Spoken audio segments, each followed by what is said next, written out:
Bu, saya. Iya, bergantung. Ya, saya punya bukti. Bahkan saya sudah bercerai pada saat itu saya di Bali nih. Waktu dia mau ngomong dia mau menikah nih minggu depan, dia udah punya calon istri. Bajunya masih nanya ke saya, gimana caranya nyuci baju.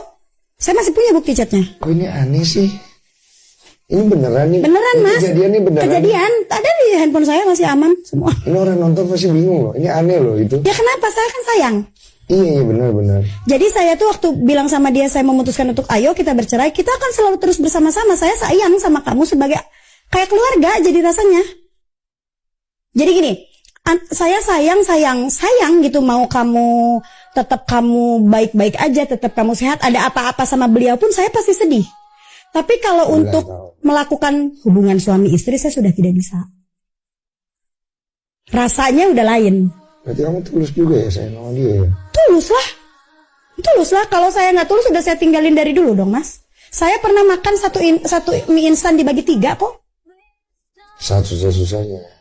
Iya kamu. Dan saya nggak pernah meninggalkan dia ya. Iya kamu kan begitu nikah yang aku tahu hilang dari dunia. Iya. Kenapa kamu menghilang? Karena saya mau fokus ngurus dia dan anak-anak.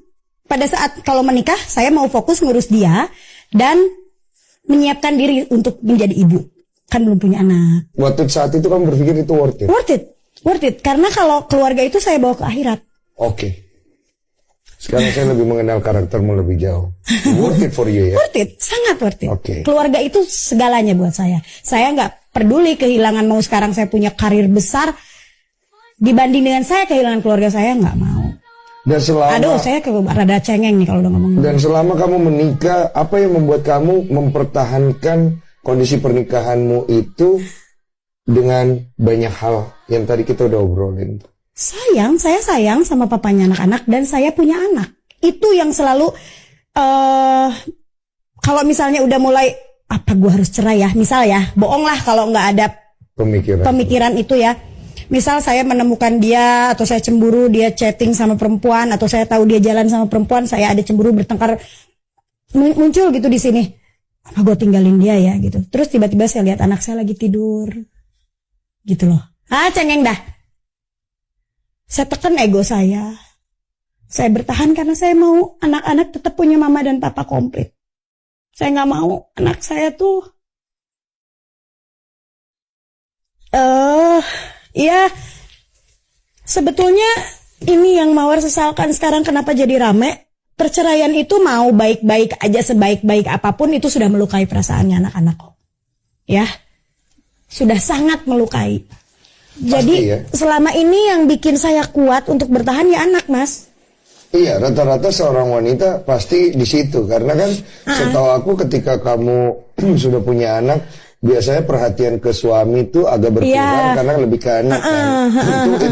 Itu wanita tuh. Nah biasanya kalau laki-laki itu kurang nyaman, dia merasa dicuekin. Padahal sebenarnya enggak juga. Enggak. Jadi gini, sebetulnya Mawar pun selalu mengakui kesalahan itu. Kayak misalnya maaf ya, saya sering kok bilang maaf sama mantan suami kalau saya itu kayak jadi males-malesan, kayak nggak punya gairah atau apa karena saya kecapean. Capek, saya tahu capek itu. Kecapean, karena saya itu kan anak saya tuh 3-3-nya full ASI, Mas. Iya. Ya full ASI,